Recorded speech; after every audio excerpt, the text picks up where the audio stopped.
Sige, sige, atras pa, pre. Para maikarga natin yung mga take out ni Sir Phil. Ayan, from Mulanay, Quezon, mga kabisyo.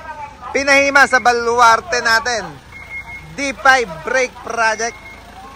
Pre, testing mo yung preno mo. Iyon, pakumpako, ano. Maganda to mga kabisyo pagka ganyang preno. Pagka loaded na loaded sila at medyo talagang lusungin. Ito yung unit ni Sir Phil ng Mulanay, Quezon. Siyempre, kakabitan natin ng sticker yan sa windshield para certified kabisyo, certified mabisyo, certified nahima sa baluarte natin. Ikakarga lang muna yung mga take out nila. Isang face panel ng Giga Isuzu.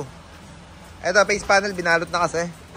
At saka rear bumper, headlight, pan 10-wheeler to forward. 10-wheeler. Corner panel. HID type, yung may ballast type.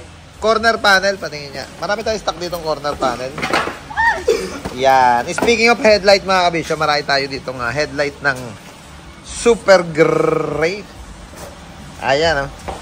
Pagka kailangan nyo ng headlight ng super great, mga Japan surplus, marami tayo dito. Pati face panel mga kabisyo. Boss Rick, ito na yung face panel mo. Ayan, yung face panel ni Boss Rick. At face panel na super great, meron din tayo dito. Sa mga nagpaplanong facelift or magmodelo ng super great nila. Pwede kayong kumuha sa amin ng pyesa at kayo na magkabit. Turuan lang namin kung paano namin ginagawa mga kabisyo. Ayan, isasakay na yung takeout ni Sir Phil. Sir, kakabit ko lang. Mulanay, Quezon na. Mulanay. Ayan. Meron na rin tayo mga naging customer galing dyan sa Mulanay, Quezon. Ulitin ko mga kabisyo. D5 brake project. Pag gusto nyo rin magpakabit ng ganyang preno, tawag lang kayo sa number na flash palagi sa screen natin. Yeah, boy.